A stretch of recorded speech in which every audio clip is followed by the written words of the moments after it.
Bonjour à tous, bienvenue sur le podcast de Marie. Ça fait longtemps qu'on ne s'est pas vu et je profite du fait qu'il neige aujourd'hui et que je n'ai pas cours du coup pour faire un petit quatrième épisode de podcast. Je crois qu'on ne s'est pas vu depuis quasiment un an. Donc du coup j'ai pas mal de choses à vous dire et je pense que ça va porter essentiellement du coup sur le tricot. La couture j'ai fait des choses mais voilà, je pense qu'on en parlera ultérieurement. Alors 2017 pour moi a été l'année du pull. J'avais fait un premier gilet kit We Are Knitters en 2016 en grosse laine et là j'ai fait plusieurs pulls en fingering et quelques pulls 1, 2, 3, quelques pulls en diquet. Au niveau des pulls en fingering, j'en ai un que je vous avais présenté dans un de mes épisodes précédents qui était le Breitling Space. Et je crois que je m'étais arrêtée à celui-ci qui est un... Voilà, celui-là. Alors, au niveau de la couleur, c'est beaucoup plus vert, mais alors comme il neige, il fait une luminosité un petit peu particulière. Et chez moi, j'ai des fenêtres partout, et du coup, au niveau de l'exposition, c'est quoi que je fasse, c'est un peu pourri. Déjà, vous me voyez pas dans le même cadre que d'habitude, parce que là, j'étais toute pâle. Alors déjà qu'on n'a pas une mine resplendissante au mois de février, mais là, c'était la galère. Donc en fait, il est un peu plus vert. Ouais, on va pas... Ouais, c'est... Non, c'est pas ça du tout. C'est pas trop mal. Euh, donc c'est le modèle dont je ne me souviens plus du nom, que je vais retrouver sur mon iPad en 2-2. C'est le Gali, voilà, de Marianne Munier. Je ne l'avais pas fini, donc cette fois-ci, il est bien fini. Il a été extrêmement porté, je le mets hyper régulièrement. Déjà pour une bonne raison, c'est que moi je porte beaucoup de pulls du commerce, la preuve. Et que dans les pulls du commerce, je trouve qu'en règle générale, ça vieillit pas forcément super bien. On a facilement trop chaud, alors que les pulls faits main, enfin, j'ai découvert ça l'an dernier avec mon Breitling Space et avec mon Gali que j'ai énormément porté. Euh, bah, on a beaucoup moins chaud et ce sont des pulls enfin, voilà, qui supportent beaucoup mieux la chaleur et qui du coup, on a moins l'impression de sentir le chaud, on va dire, pour rester polie et courtoise, qu'avec un pull normal. Donc il est en 100% mérinos de la Féfil, coloris Fint. Alors au niveau de la laine, je crois que je vous avais déjà dit que je la trouve un petit peu trop chamarrée pour moi, même si à l'écran ça se passe, voilà, ça se voit un peu moins. Euh, Par contre, d'une qualité dingue. Parce que l'avantage de vous présenter un pull que j'ai terminé il y a presque un an, peut-être pas tout à fait, mais pas loin, c'est que bah, j'ai eu du retour sur la laine. Et la laine, bon bah voilà, je le porte toutes les semaines, zéro bouloche. Un tout petit peu sous les bras, mais vous savez, des bouloches un petit peu grosses, là, vous tirez légèrement dessus, paf, ça s'en va. Euh, voilà, la laine est merveilleuse, quoi. Vraiment nickel, rien à dire. Alors, je reparle vite fait des modifications que j'avais faites. Moi, je l'ai fait exactement comme celui de Mylène, de Folie Ordinaire, qui avait inversé le devant et le dos. Donc, moi, je mets ça devant pour que ça se termine plus fin. Et ça dans le dos, je trouve qu'au niveau de ma morphologie, c'est bien plus joli et bien plus amincissant. Forcément, étant donné que je suis grande, je l'ai rallongé, j'ai rallongé les manches. Euh, Ce que j'ai... Après, j'ai pas utilisé beaucoup d'écheveaux puisque j'ai utilisé que 2 écheveaux, 9. Il me reste quasiment rien. Mais l'avantage, c'est que voilà, pour moi, c'est un pull qui tient en 3 écheveaux, ce qui n'est pas toujours gagné. Je vous en reparlerai. Et donc voilà, vous avez le même détail que sur le corps qui est sur les manches. Donc c'est un petit jeu de mailles, vous voyez, de mailles, là.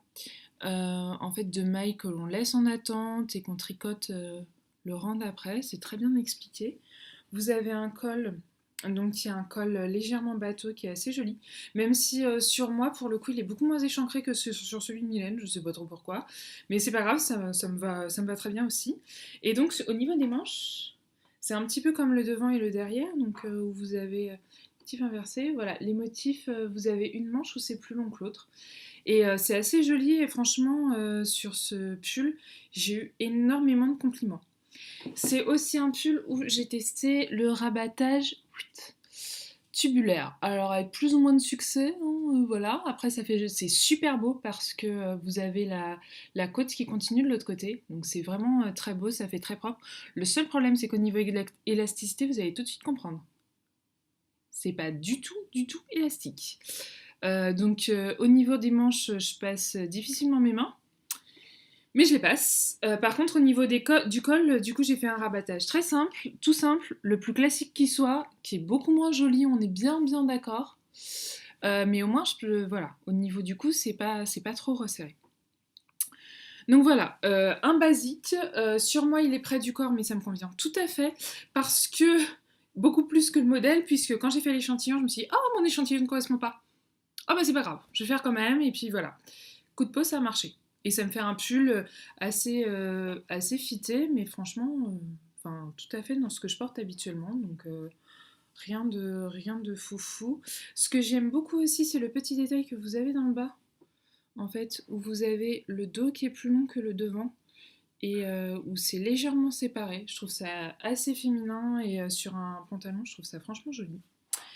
Donc voilà pour le Gali. Donc effectivement, moi je le porte vraiment énormément. Je l'aime beaucoup. Il est facile à mettre avec un jean, etc. Franchement, peut-être pas toutes les semaines, mais je le porte au moins 2-3 fois par mois, largement. Donc voilà, donc ça c'était le Gali. Alors ensuite ensuite j'ai enchaîné sur un châle. Alors moi j'en fais pas forcément énormément. La preuve c'est le premier que j'ai fait pour moi parce que les autres je les ai offerts. Quasiment tous. C'est un châle, c'est le Asana Wrap de Amba O'Brien, qui est un joli châle à rayures. Vous voyez, vous avez toute une zone de rayures. Alors ça ressemble plus à une écharpe. Vous avez une zone de dentelle, il y aura une zone de rayures, une grande zone de dentelle et de nouveau des rayures. Donc voilà, ça fait une grande écharpe. Voilà, une grande écharpe. Alors, comme vous avez pu le voir, il est bloqué. Il est bloqué, mais je n'ai pas rentré les fils. Oui, n'est-ce pas, chat? Eh oui, j'ai pas rentré les fils. Pour une très bonne raison. Alors, c'est un modèle... Merci le chat. C'est un modèle qui normalement se fait en 3 écheveaux. Donc normalement, vous avez la partie rayée qui n'est pas de la même couleur que la dentelle, etc. Alors moi, j'avais décidé de le faire avec un gradient de Lily Neige que j'avais gagné, et je dois avoir... Ça va faire du bruit. Un reste. Et vous allez tout de suite comprendre mon désarroi. Donc, le bleu, c'était un gradient lace de chez Lily Neige, absolument magnifique, qui s'appelle Mer d'Azur, pardon. Oui, j'ai gardé Ravelry, parce que comme c'est des projets qui datent d'il y a un peu, j'ai pas forcément tout en mémoire. Donc vous voyez, on part d'un bleu... Là, au niveau de la couleur, par contre, ça correspond assez, sauf que c'est un peu moins... C'est un peu plus foncé que ça, en fait. Et on arrive dans ce genre de couleur qui, là, par contre, vous paraît fluo, alors que c'est absolument pas le cas.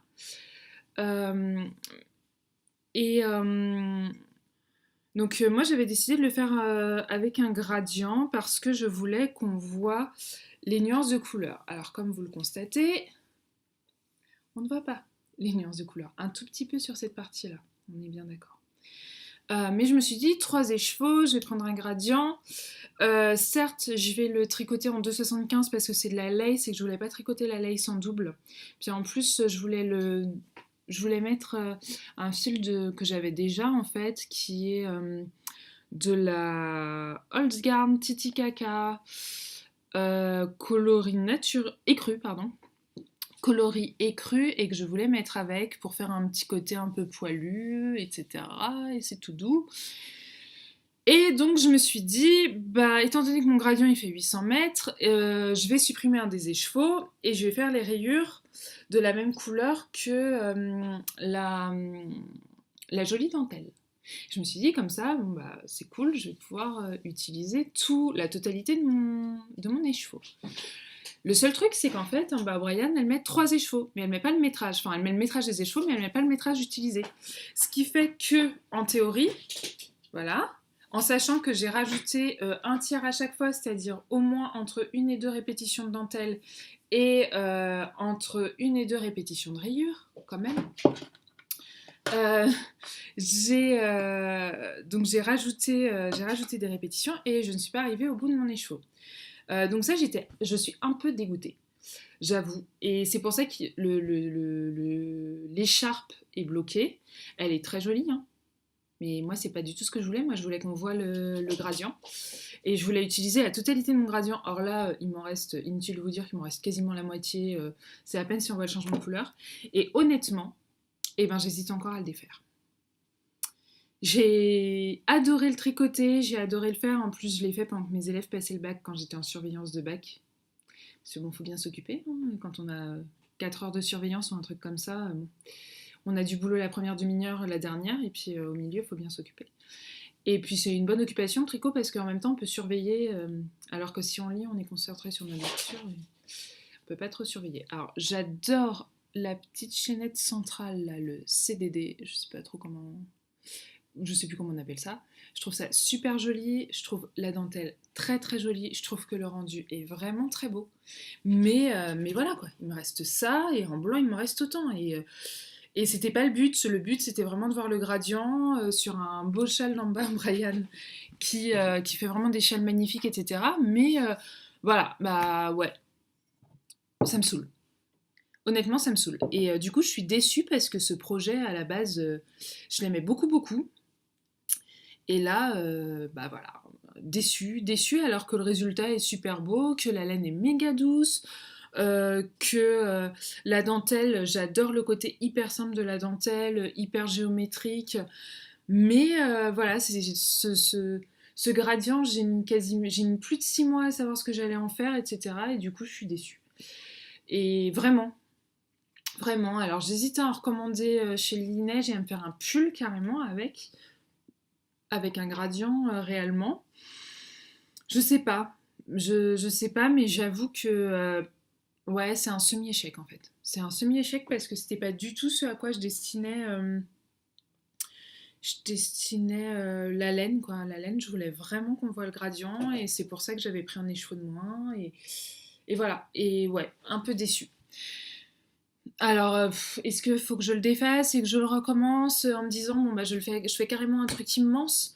D'un autre côté, immense, ok. C'est vrai que, bon, bah voilà, là, il doit faire 1,80 m d'amplitude, hein, donc pas mal. Mais beaucoup plus petit que ce qui est marqué sur les mesures. Mais moi, j'avais pas envie d'étirer la laine au maximum. Mais par contre, vous voyez en hauteur, ouais, c'est une petite écharpe, quoi. Enfin, c'est une écharpouillette, hein. Faut pas qu'il fasse vraiment froid, quoi. C'est une écharpe d'été.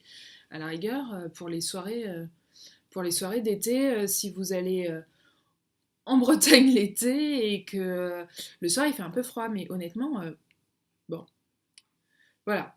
Donc ouais, un petit peu déçue. Puis quand j'ai tricoté, je trouvais que effectivement j'avançais assez vite, etc. Mais je me suis dit non, tu dérailles, c'est pas possible. Il y a marqué 3 échevaux.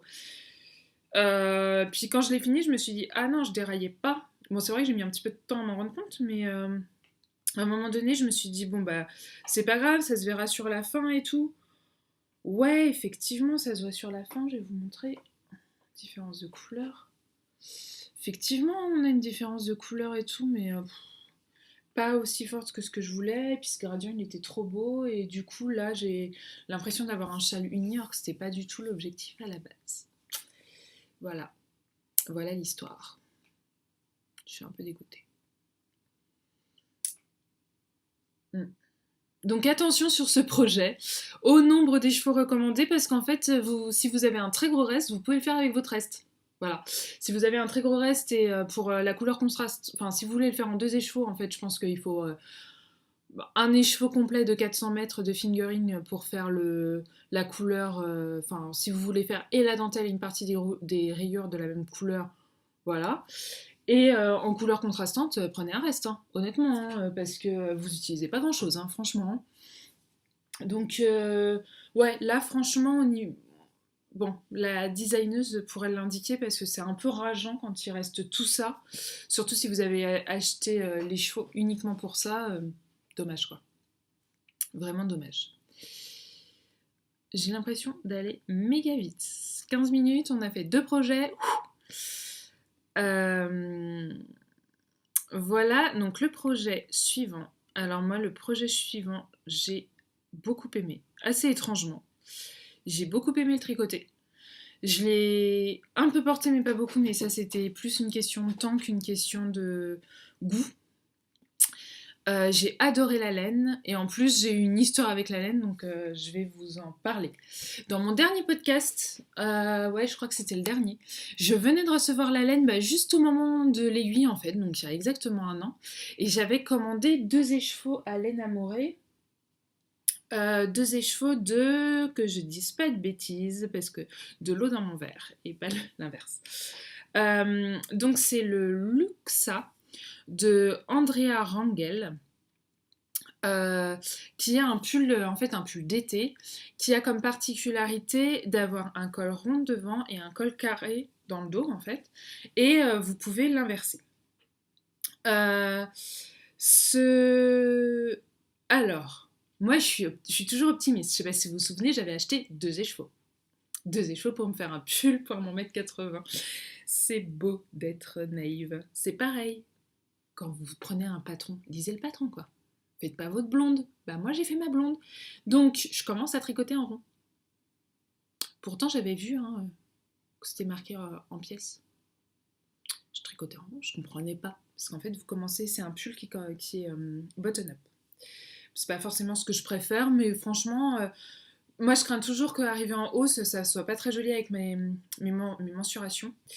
Et au final, c'est le 3e que je fais en button-up. Et franchement, ça passe. Alors, en fait, vous commencez par le bas. Vous commencez par ces magnifiques côtes. En plus, c'est trop cool à faire. Enfin, moi, j'ai adoré les faire. Alors, au niveau de la couleur, c'est pareil, ça rend pas du tout. Parce que c'est un magnifique vert et là, ça vous paraît complètement fadasse. Donc voilà. Donc en fait, voilà, ce sont des côtes qui se révèlent vraiment au blocage, pour le coup. Ça met un petit peu d'originalité dans le pull. Mais si vous les tricotez, ce pull se tricote donc à plat. Mais donc j'avais commencé à monter en rond. Mais alors déjà j'avais pas monté le double, donc du genre monter 190 mailles, oui, enfin je faisais même pas, je faisais à peine la moitié, le tour d'une cuisse, hein, faut être honnête.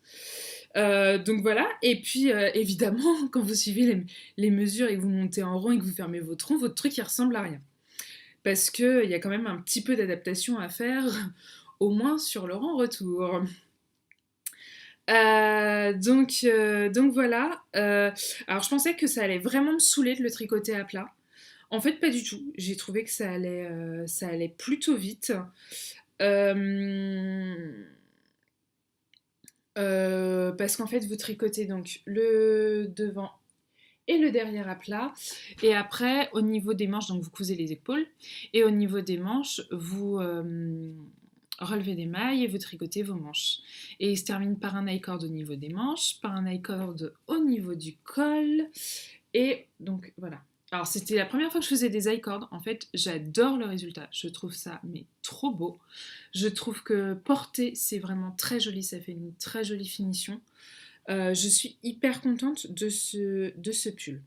Alors évidemment, j'avais commandé à laine amorée 2 écheveaux.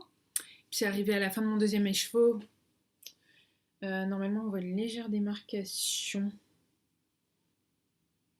Ah bon, bref. Arrivé à la fin de mon 2e écheveau, plus de laine. Mince, donc j'envoie un petit message à Pauline, je lui dis écoute, est-ce que tu auras ce coloris-là pour ta prochaine vente? Et super gentiment, elle me répond ah bah écoute, ça tombe très bien, de la vente de la dernière fois, il me reste un écheveau, il me reste des écheveaux, je te l'envoie direct, comme ça tu peux finir ton pull. Honnêtement, j'avais commencé le châle, du coup j'ai mis un peu de temps à finir celui-là, parce qu'une fois que j'ai commencé un projet, en règle générale, je le finis. Mais super quoi, super sympa Pauline. À la fin de la semaine j'avais les chevaux, c'était nickel. Alors par contre il y a un petit truc rigolo dans les écheveaux, ça se voit absolument pas, hein. Le changement des cheveux ne se voit pas. Parce qu'en fait les cheveux qu'elle m'a envoyés est moins... Ah, j'ai oublié de rentrer des fils, vous voyez là? Coucou les fils. Je l'ai porté et donc j'ai dû le porter avec les fils en balade. Bon. Donc, au moment où je tricote les chevaux étaient beaucoup moins nuancés. Je ne sais pas si vous voyez avec cette luminosité complètement pourrie. Vous voyez, vous avez des zones un peu plus sombres. Et en fait, les chevaux, dans celui qu'elle m'a envoyé, il n'y avait pas de zone un peu plus sombre. Donc du coup, je ne me suis pas cassé la tête, j'ai défait mon échantillon et j'ai alterné échantillon et nouvel écheveau. Et par contre, je ne sais pas si vous allez bien le voir, mais j'ai un peu merdouillé dans le sens, excusez-moi l'expression qui n'est loin d'être élégante, donc j'ai un peu bugué, j'ai un peu cafouillé, voilà, c'est beaucoup mieux. J'ai un peu cafouillé dans le sens où j'aurais dû défaire mon écheveau et mettre la laine à plat, parce que du coup ça fait des légers frisottis. Bon, honnêtement, il n'y a que moi qui le sais, et c'est mon côté perfectionniste qui parle, mais honnêtement, je l'adore. Et alors le décolleté dans le dos et le décolleté est vraiment ravissant, hyper féminin. Donc ça c'est le devant. Et là vous avez le dos. Donc c'est hyper féminin, c'est pas trop prononcé, c'est très facile à mettre. Et honnêtement je l'aime beaucoup et j'en suis très fière. Vraiment. Vraiment, vraiment. Il est tout doux. De toute façon la laine de Pauline je la connais puisque j'ai fait mon Wetling Space dans la laine de Pauline. En alpaga, soie, cachemire soie, quelque chose comme ça. Je le porte toutes les semaines, il est top. Alors effectivement, ça bouloche un peu, mais c'est un peu normal puisque c'est plus, mais très peu. Et honnêtement, pour un pull que je porte, mais sans rire, je crois que je le porte toutes les semaines depuis que je l'ai fait, il est génial quoi. Très agréable à porter, très léger, chaud, doux, il bouloche pas. Enfin, puis en plus j'en suis fière, c'est moi qui l'ai fait, donc forcément il est magnifique, évidemment. Donc voilà mon troisième projet fini. Et pas le moindre, franchement, j'en suis vraiment vraiment fière. Je vous mettrai des petites photos portées parce que c'est là que vous vous rendrez compte réellement du décolleté, même si mes photos sont pas de très bonne qualité, hein, mais bon, on fait ce qu'on peut avec ce qu'on a. Et donc, moi je ne tricote pas en temps normal l'été. Et puis cet été, au lycée, on a commencé par enterrer la vie de jeune fille d'une d'entre nous, qui est une de mes amies, une de mes collègues depuis pas mal de temps maintenant. Et puis, on est pas mal à être un peu dans les loisirs créatifs. J'ai des amis qui font des bijoux, j'ai des amis qui ont plutôt des talents avec les fleurs, etc. Et donc, mes amis me disent bon, bah pour le mariage, ce serait bien si tu tricotes quelque chose.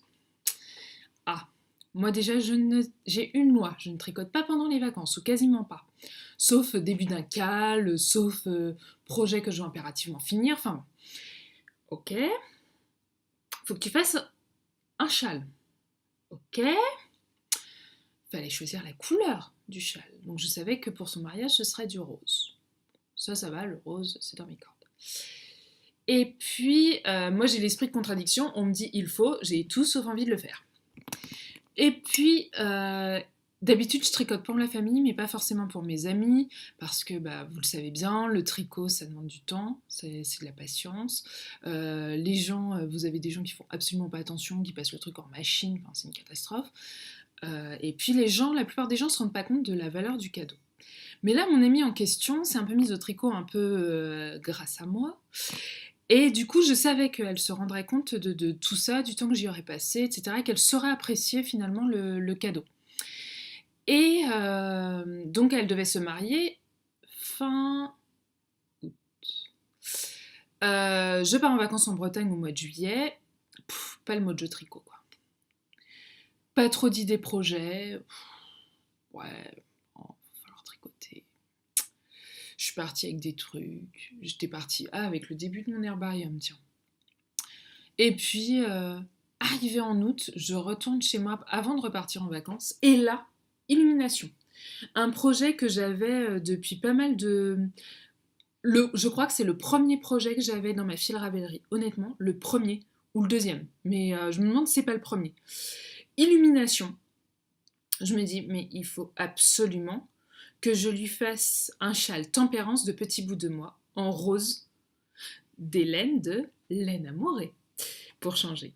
Et donc, me voici partie. Et je crois que c'est le projet que j'ai fait le plus rapidement possible. Je l'ai emmené avec moi dans le sud. Dans le sud, il faisait 30 degrés. J'étais en train de tricoter de la mérinos. Dehors. Les voisins étaient un petit peu surpris quand même. Quand je dis qu'il faisait 30, il faisait 30 le soir à 19h parce que dans la journée, on a eu des journées où il a fait très très chaud et je tricotais parce que j'avais un mois pour faire le projet. Pendant les vacances, je fais toujours pas mal de choses, donc un mois pour faire le projet et à peine le temps de le finir. Je crois que je l'ai fini ric-rac avant le... Ouais, c'est ça. Je l'ai fini le 20 août, le mariage était le 26. Du coup, je l'ai fait sécher en vacances sur les tapis qu'on a... sur les tapis pour faire du camping, enfin. Donc je vais vous le montrer. J'ai un petit peu modifié le projet. Donc je vais vous montrer l'original. C'est pas ça. Voilà, ça m'apprendra à appuyer sur n'importe quel bouton.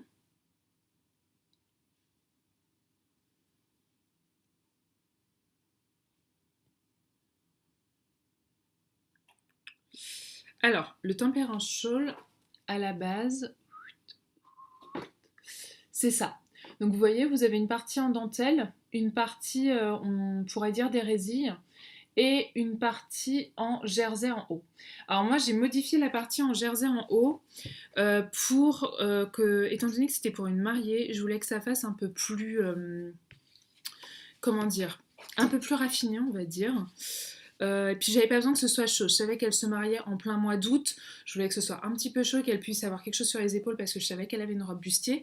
Mais je voulais pas un truc qui soit pesant et qui fasse trop hiver. Et je voulais pas que ce soit mémérisant en fait. Donc pour que ce soit pas mémérisant, j'ai pris un fil laine amourée qui s'appelle Du corail sur mes lèvres. Je crois que c'est ça, qui était dans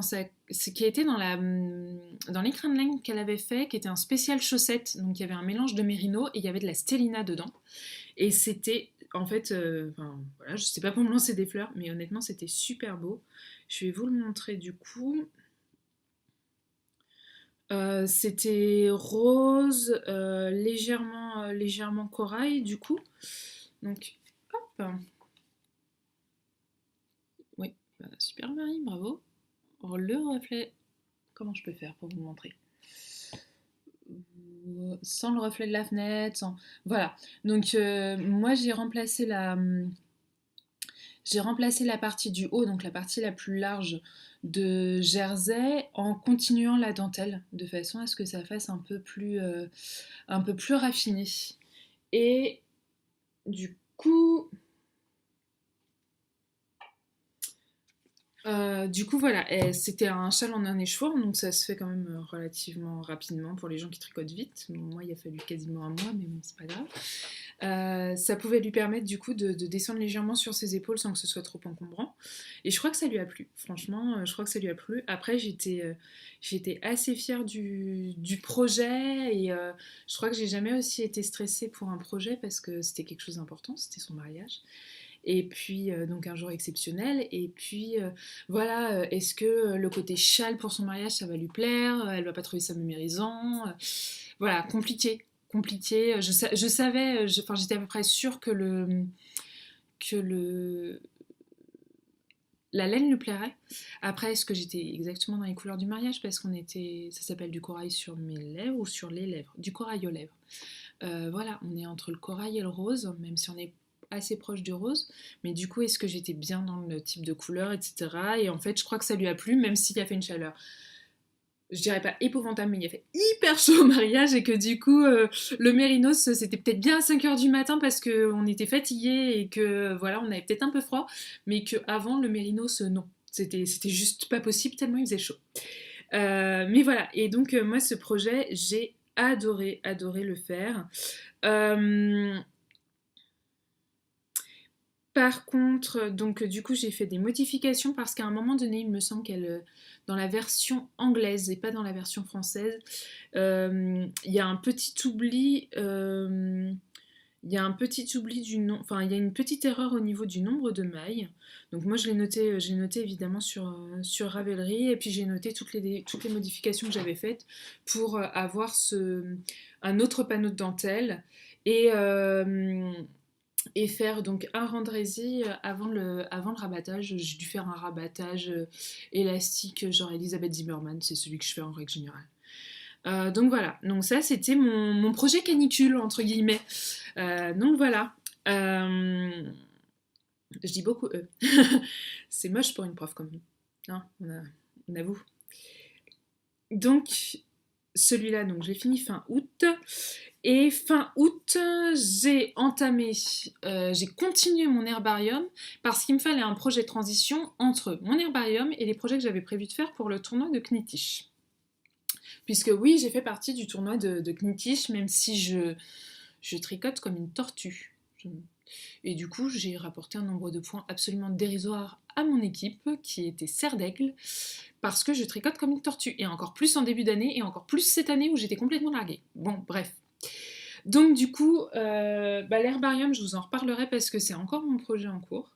Parce que pour le tournoi de Knittich, j'ai voulu faire une stratégie super intelligente, qui n'était pas si intelligente que ça en fait au final. J'ai voulu tricoter de la laine un peu plus grosse que la figurine. J'ai tricoté de la DK. Et en DK, du coup, c'est un projet que j'ai offert, que le Père Noël a offert à ma cousine, qui par chance a à peu près les mêmes mensurations que moi. Donc du coup, c'était pas très compliqué à faire, parce que je lui ai fait un pull pour Noël. Donc, en fait, je sais pas si c'est un modèle que vous connaissez. C'est le pull Juliette d'Atelier Mélise. Donc Atelier Mélise a quelques pulls à son actif qui sont assez sympas. Il y a du crochet, il y a un t-shirt en crochet que j'aime beaucoup. Alors que moi le crochet, je trouve ça un vêtement assez mémérisant justement. Et non, j'aime beaucoup. Et ce pull là, en fait, je l'ai vu sur Ravelry. C'est pas du tout mon style, mais je me suis dit ça, c'est le style de Julie. En plus, il s'appelle le pull Juliette. Donc Julie, Juliette, enfin. Et c'est complètement le style de ma cousine. Et donc, dès que je l'ai vu, hop, je vous montre. Tac. Je sais qu'il est pas mal passé sur Ravelry. Franchement, il y a pas mal de détails qui sont sympas sur ce pull. En particulier, l'espèce de début de torsette que vous avez sur l'épaule. Bon, moi, les épaules dénudées, c'est pas du tout mon style. Moi, j'ai l'impression d'être toute nue avec les épaules dénudées. Mais elle, c'est vraiment son style. Et donc, je lui fais, est-ce que ça te dit que je te fasse un pull pour Noël? Parce que bon, je savais que le pull, j'avais pour entre un mois et un demi de boulot dessus. Elle me dit, oui, carrément. Et je lui dis, écoute, choisis ta couleur. Donc, je lui montre les couleurs de Derirum Natura. Parce que j'avais pas envie de le faire en fil d'art et j'avais envie de tester la Derirum Natura. Et elle me dit, je le veux en bleu nuit de chez Derirum Natura. Donc du coup, je l'ai tricoté. Alors au niveau de la couleur, c'est pas super représentatif. Donc hop. Bon, excusez la photo dans la salle de bain, mais voilà. J'avais pas envie de demander forcément à quelqu'un.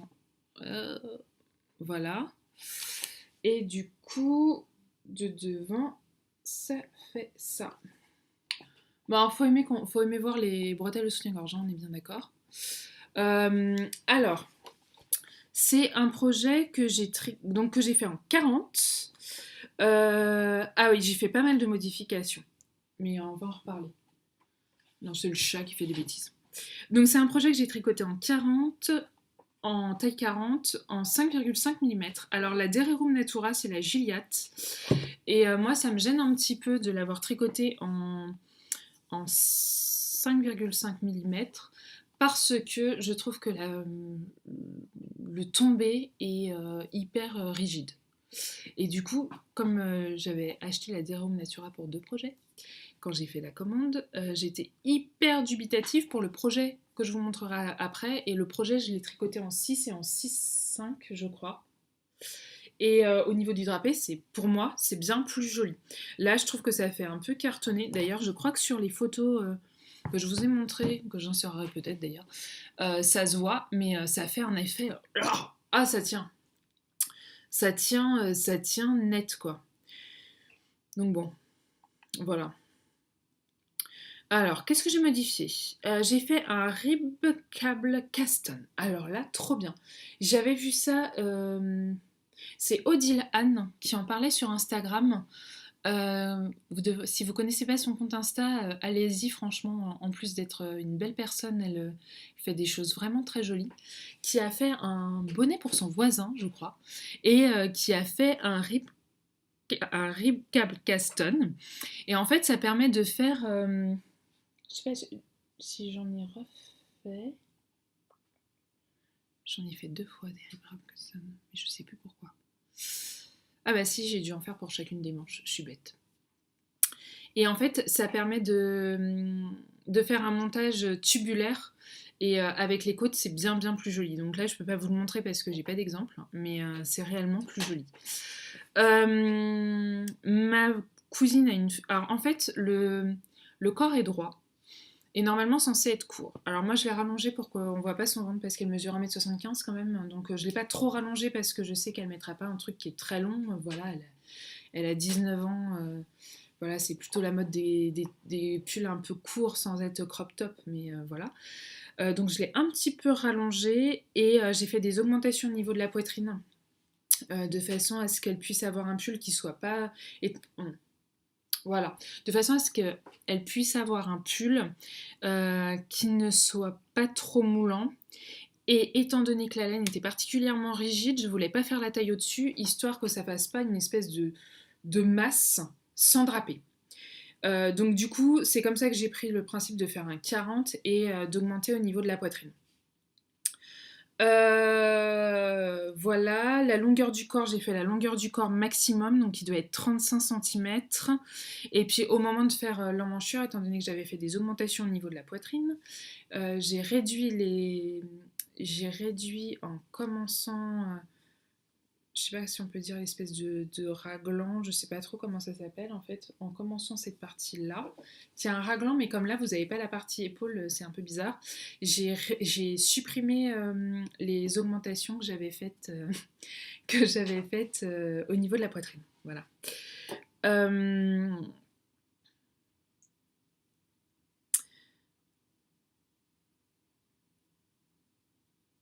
Ah oui, j'ai relevé peut-être une erreur, je sais pas trop, c'est moi qui ai pas compris des fois. Enfin, c'est vrai que quand un patron ça s'adresse à quelqu'un, vous pensez peut-être pas forcément la même chose que la personne. Et du coup, j'ai mis 15 rangs devant et 15 rangs derrière avant de montrer le col, contrairement aux 17 indiqués. Alors, je pense que quand on a le patron, c'est super clair, mais là, comme ça me revient pas trop particulièrement. J'ai fait un rabattage d'Elisabeth Zimmermann, donc avec l'aiguille à coudre, qui je trouve est quand même assez sympa comme rabattage élastique. Parce qu'il faut que je vous parle du rabattage élastique, parce que des fois quand on n'a pas d'esprit, on monte un col et on fait pas un rabattage élastique, et du coup la tête ne passe pas, voilà, c'est ennuyeux. Donc voilà, bon, tout ça pour dire, elle était absolument ravie. La Dererum Natura en version nuit ne déteint quasi pas. J'aurais tendance à dire pas, mais je préfère dire quasi pas. Contrairement à la pavot du pull suivant que je vais vous montrer. Donc, le pull suivant, je crois que c'est mon pull préféré. De chez Préféré. Je l'ai dans ma file Ravelry depuis qu'il est sorti et que Liz Taylor en a parlé dans son podcast parce que je suis tombée tout de suite amoureuse de ce pull. Je pense que beaucoup d'entre vous l'ont vu dans la merveilleuse version bleue de Liz Taylor. Malheureusement, a priori, la laine n'a pas suivi. J'espère que la mienne va suivre parce que, mine de rien, il y a quand même 2 mois de travail. Alors, je sais qu'elle l'a tricoté en 3 semaines. Moi, j'ai mis 2 mois.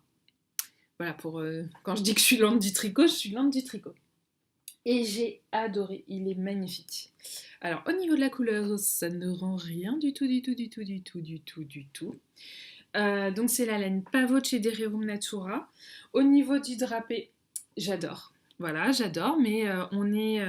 pardon, je croyais que c'était 6,5, on est sur du 6. Et honnêtement, au niveau de la laine, ça change tout. Alors, autre chose à dire au niveau de la laine.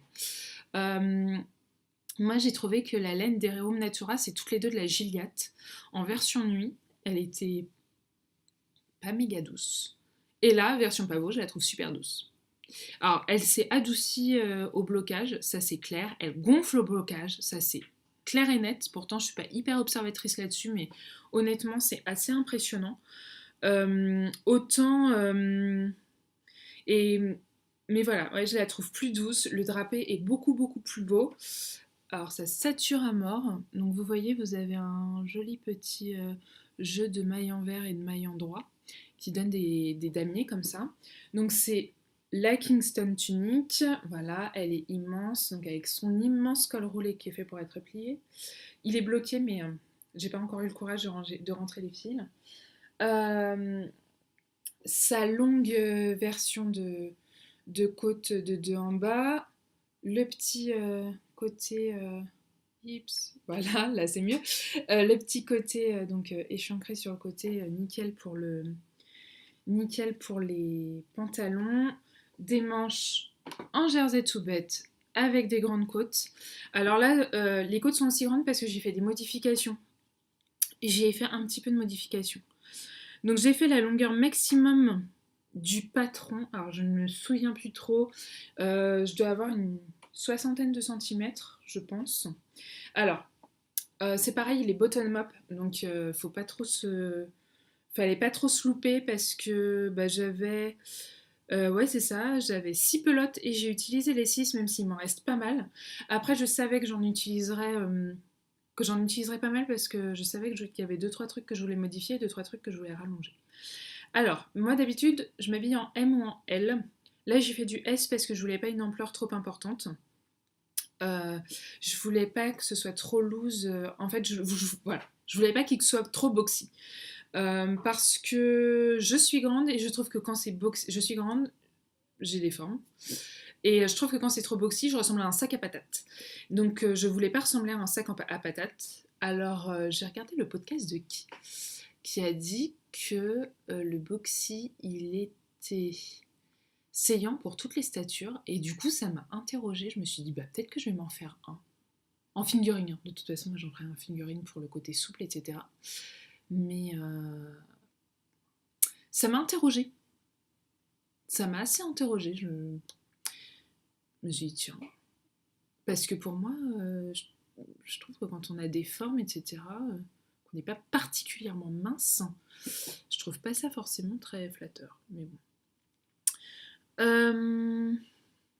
Ah oui, alors, c'est ça, j'ai pas mal modifié de choses au final.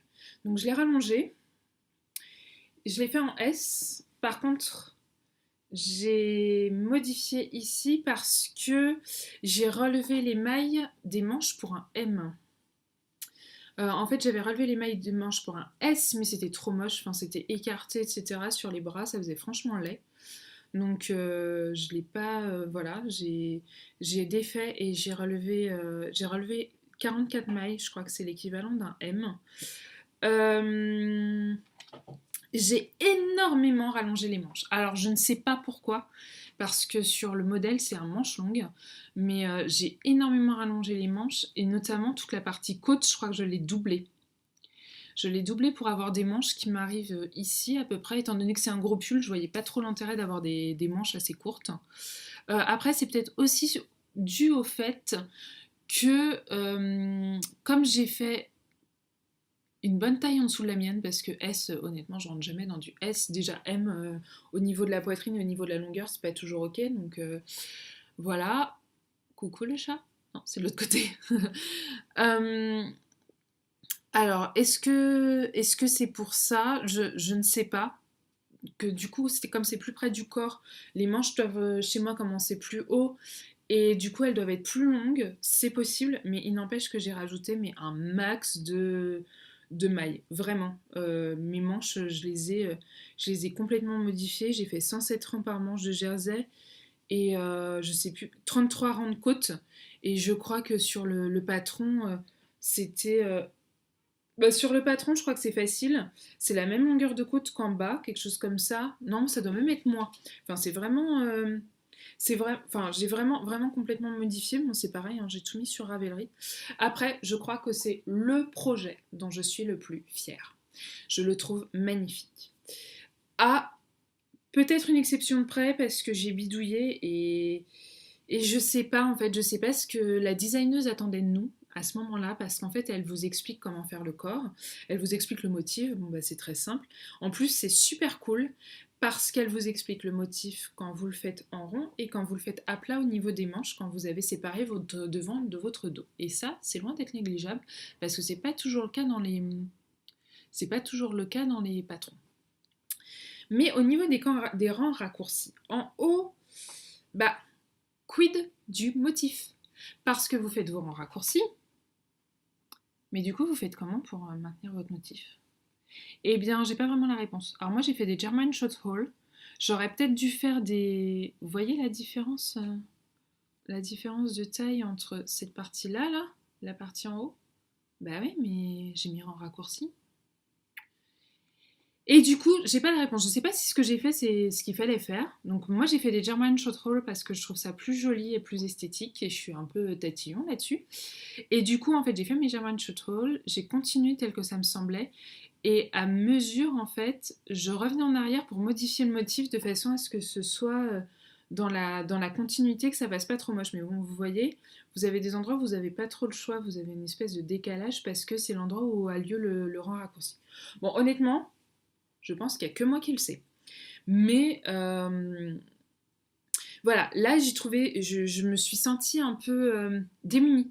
Parce qu'honnêtement, en dehors du fait que c'est un pull qui est très long à faire parce que voilà, vous avez je sais pas combien, vos plus de 30 centimètres de colle en côte, et c'est vrai que c'est long, même si c'est trop beau et que du coup, moi, ça me fait passer le temps parce que je trouve ça magnifique. C'est un pull qui pourrait tout à fait être adapté à des débutantes qui connaissent maille endroit, maille envers, sans aucun problème. Sauf cette partie adaptation du motif où on est un peu laissé en roue libre. Alors, en dehors de ça, les yeux fermés. Elle vous guide du début à la fin, c'est génial. Franchement, le modèle est génial. J'ai mis plus de 2 mois, je crois, à le faire. J'en ai eu un tout petit peu marre quand j'étais dans les côtes de ma dernière manche parce que je crois que j'avais envie de l'avoir fini. D'ailleurs, j'ai tellement envie que les fils ne sont pas rentrés, ce qui est complètement ridicule.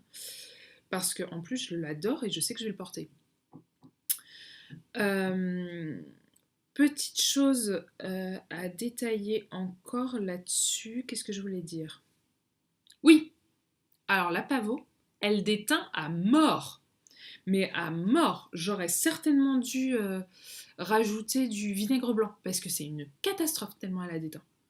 Alors bon, je l'avais lavée toute seule, etc. Mais moi, j'éponge toujours avec des serviettes. Ah bah, mes serviettes, elles sont rouges fluo. Enfin, fluo, j'exagère parce que c'est pas fluo. Mais elles sont rouges. Hein. Donc voilà, le petit bémol, de de cette laine que par contre je trouve très douce et vraiment voilà le drapé, voilà, je trouve que le drapé c'est exactement ce que j'attendais, voilà. Bon, je vous mettrai des photos portées quand j'aurai rentré les fils. Petite feignasse. Et oui, si pelote, c'est fait beaucoup de fils à rentrer. Voilà. Alors que j'ai vraiment envie de le porter en plus, hein, donc c'est vraiment juste de la fainéantise, quoi. Dernière chose. Du coup, je crois que j'ai fait avec vous le tour de tous les projets dont je ne vous avais pas parlé depuis la dernière fois. Il y en avait quand même une petite collection, comme vous pouvez le voir. J'ai pas forcément chômé. Je crois que je vous ai parlé de tout. Je vérifie. Oui. Du coup, en ce moment, je termine mon herbarium que j'avais laissé de côté, donc que j'ai fait un petit peu par étapes, que j'ai laissé de côté depuis septembre, je dirais, et qui avance tranquillement puisque j'en suis à la première manche. Donc bon, il me reste une deuxième manche. Hein, voilà, ne chantons pas victoire tout de suite. Tant pis, on va faire ça comme ça, c'est pas très grave. Voilà. Donc, la laine qui est beaucoup plus rose que ça, parce qu'on est vraiment sur du rose-rose. Hein. On est sur du rose, presque rose bonbon. Et qui est tweedé. Il y a eu un moment où la couleur aurait presque pu ressembler. Ouais. Puis la qualité de la vidéo aujourd'hui, je la trouve pas terrible. Enfin bon. Donc voilà, donc c'est de la laine qui est tweedée en fait. C'est de la By Night. C'est sa Milky Way, je crois. Je vais vérifier. By Night, non, c'est de la Rainbow et c'est de la cochenille à la base, qui est d'une douceur absolument. Vraiment, les couleurs, c'est. Ouais, c'est. Alors, c'est absolument pas terne comme couleur, contrairement à ce qu'on pourrait croire. Mais alors, cette lumière, étant donné que j'ai de la lumière partout chez moi, c'est une catastrophe pour vous montrer quoi que ce soit. Bon, bref. C'est doux, le drapé est magnifique. Je sais déjà que le drapé va être magnifique, quoi. Ça se voit. Voilà, c'est super beau. Je sais que la couleur prête beaucoup à débat chez moi, mais moi j'aime beaucoup. Alors c'est sur celui-là où j'avais oublié de faire mon rabattage élastique au niveau de la, au niveau du col et où quand j'ai voulu l'essayer, je passais pas la tête. Voilà, voilà, voilà.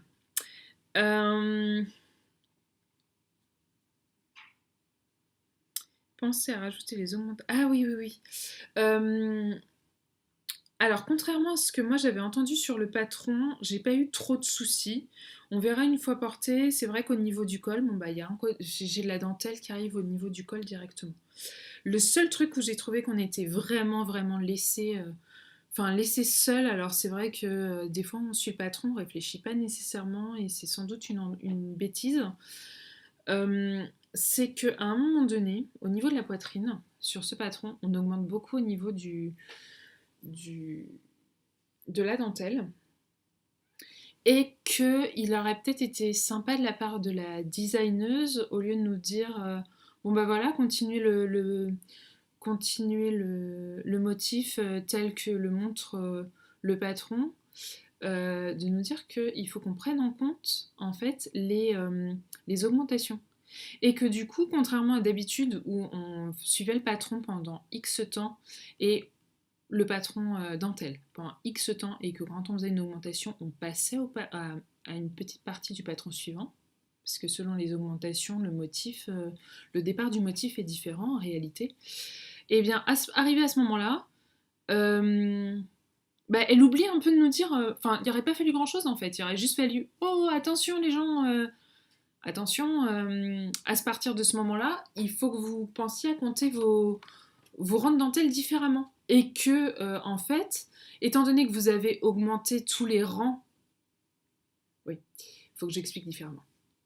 La dentelle, en fait, contrairement à ce qu'on pourrait croire au premier abord, contrairement à ce que moi je croyais, elle est extrêmement simple. C'est une dentelle qui se fait sur 4 ans. C'est une dentelle qui se fait tous les 4 ans, pardon. C'est-à-dire que tous les 4 ans, vous avez un rond de dentelle et le reste, c'est du jersey. Ce qui fait que si vous débutez en dentelle, honnêtement, c'est vachement bien. Et le problème, c'est que arrivé à un moment donné, au niveau des bras, au niveau des aisselles, vous augmentez tous les rangs. Ce qui fait qu'en fait, vous changez de patron au fur et à mesure que vous augmentez vous changez de chartre de patron au fur et à mesure que vous augmentez.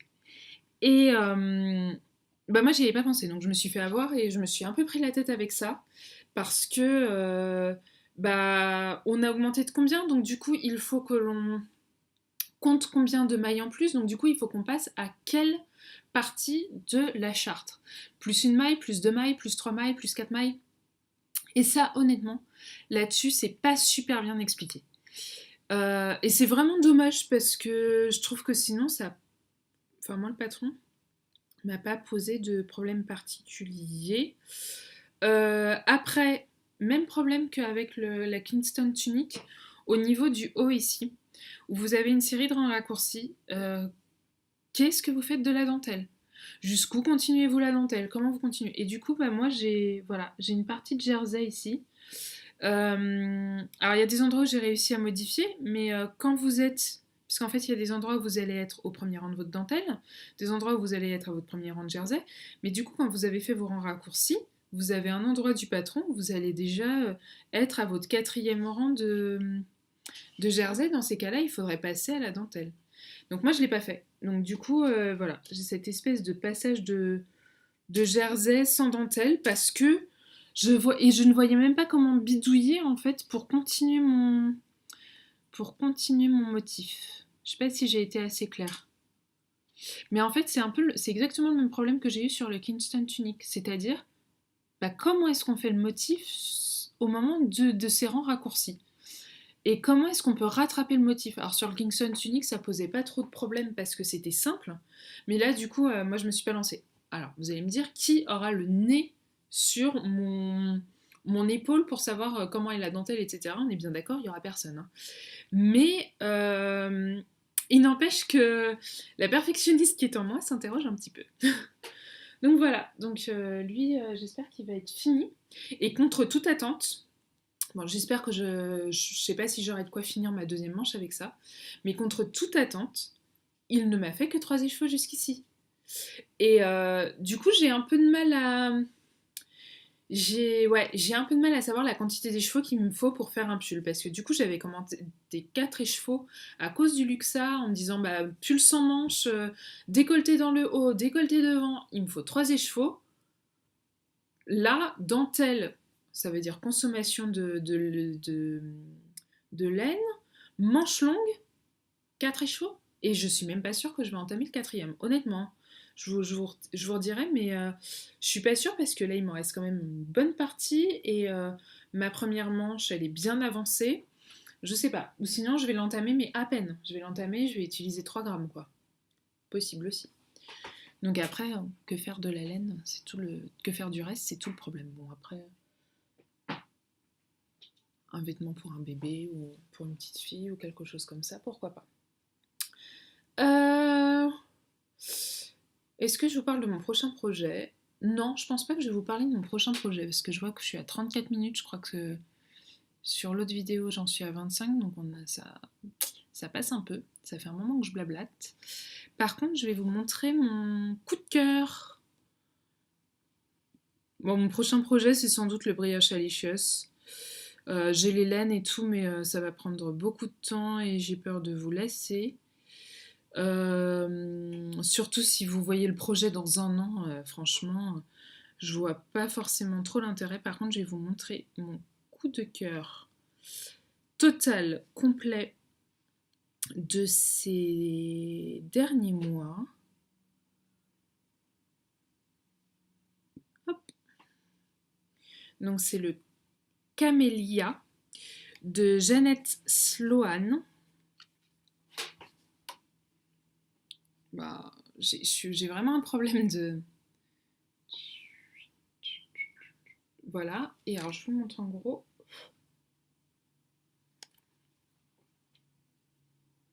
Voilà. Alors, gros coup de cœur. Gros coup de cœur. J'aime beaucoup le drapé devant, j'aime beaucoup, vraiment beaucoup. Elle se fait en DK, taille d'aiguille 4.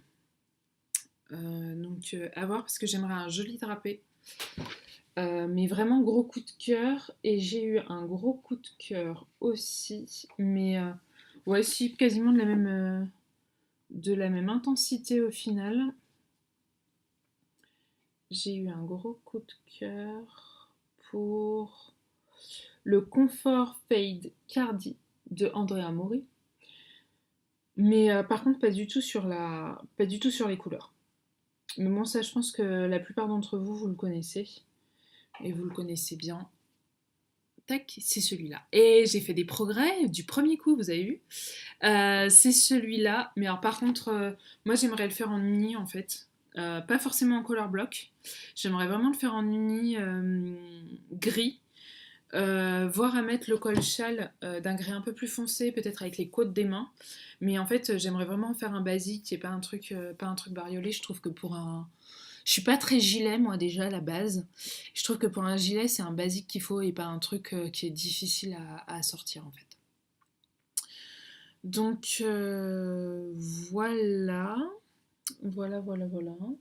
Bah écoutez, je crois que c'est à peu près tout ce que j'ai à dire. Oh, je vais prendre 30 secondes pour vous montrer mon choix pour le brioche Alicious. De toute façon, c'est un choix que vous retrouverez, je pense, parce que je pense que j'en ferai un... Dessine-moi un mouton. Alors, j'ai un peu d'hésitation, mais en gros, ça va donner ça ou... Oups, oups. Ça.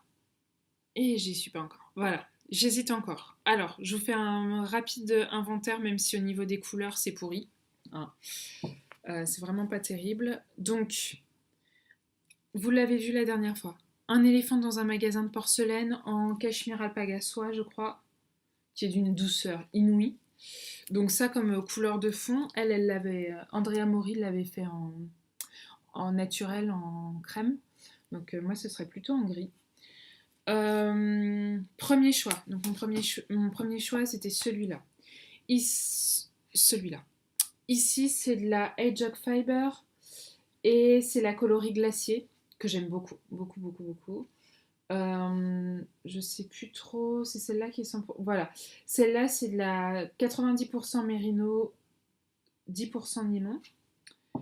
Ensuite, j'ai deux écheveaux que j'ai achetés. Bah, les trois, en fait, je les ai achetés chez L'Île Oiselle.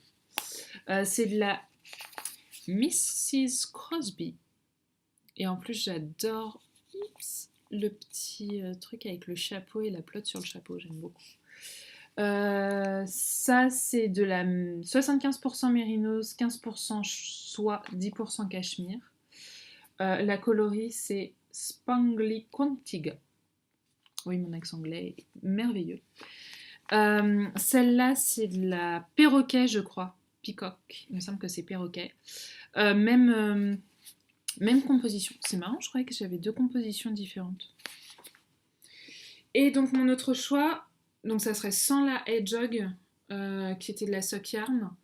Ça serait plutôt celui-là. Et dans ces cas-là, ici, c'est pareil, c'est un écheveau que vous connaissez parce que je vous l'ai présenté.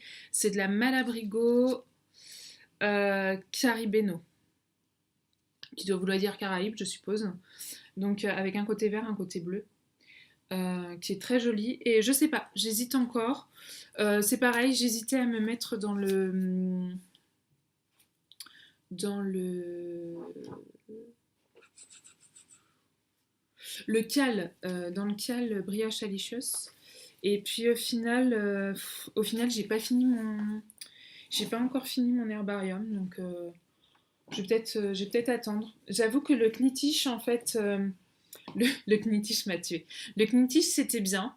J'ai pas pu m'y consacrer autant que je le voulais parce que c'est la rentrée et nous la rentrée. Enfin, voilà, moi la rentrée dans mon métier c'est pas simple et en lycée pro je pense que c'est le moment le plus crucial de l'année.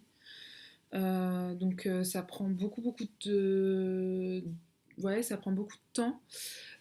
Ensuite, je suis pas une rapide du tricot, donc c'était pas forcément... J'avais un peu l'impression de démériter un petit peu et d'handicaper mon équipe. Après, sinon, c'était sympa au niveau de l'engouement, etc. Mais honnêtement, je pense que c'est pas réellement fait pour moi. Je pense que je suis à la rigueur plus pour un cal classique, pour le Breitling Space. Je m'étais éclatée. Voilà, j'avais pas un temps fabuleux à passer sur Ravelry, sur le forum, etc. Et du coup, je pense que j'ai pas profité du côté social du côté social en fait du tournoi comme j'aurais pu en profiter. Après, c'était très bien organisé, c'était sympa. À la fin de chaque match, il y avait quand même une super envie de savoir qui avait gagné. C'était mis en scène, c'était super cool. Les gens se sont vraiment investis. Quand on n'avait pas mis notre nombre de mètres, genre 1 heure avant la fin, on avait un petit mail de rappel. Enfin, c'était vraiment, vraiment cool, quoi. Et c'était toujours très courtois et très sympa. Mais voilà, je pense qu'il y a un côté challenge. Enfin, moi, le Vif d'Or, c'était inimaginable. Et je pense qu'il y a un côté challenge quand on est à côté du Vif d'Or et tout. Et moi, c'était pas possible, quoi. J'étais déjà en train de me battre pour. Enfin, je crois que mon record, c'est 350 mètres, je crois.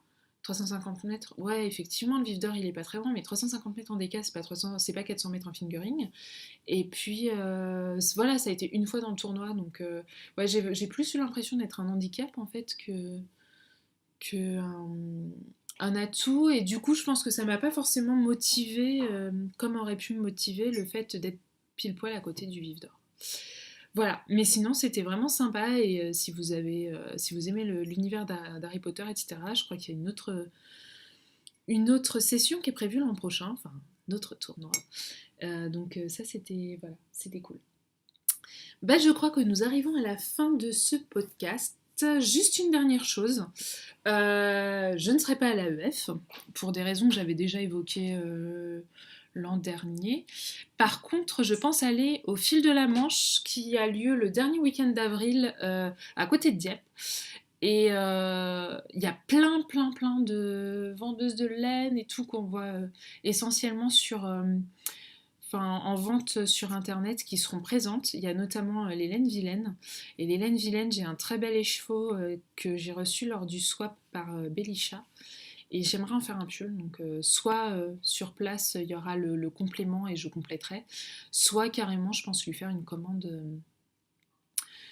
individuelle. Mais voilà, il y aura Vilaine, il y aura La Bien-Aimée, il y aura Squirrel Yarns, enfin plein de gens que j'ai envie de voir en vrai, dont j'ai envie de toucher la laine, parce que ça c'est vraiment la chose qui manque quand on achète sur internet.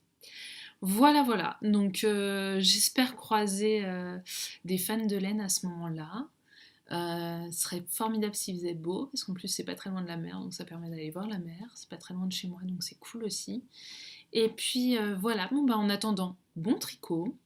Profitez-en bien, prenez soin de vous et de vos proches parce que c'est le plus important. Et à la prochaine, au revoir!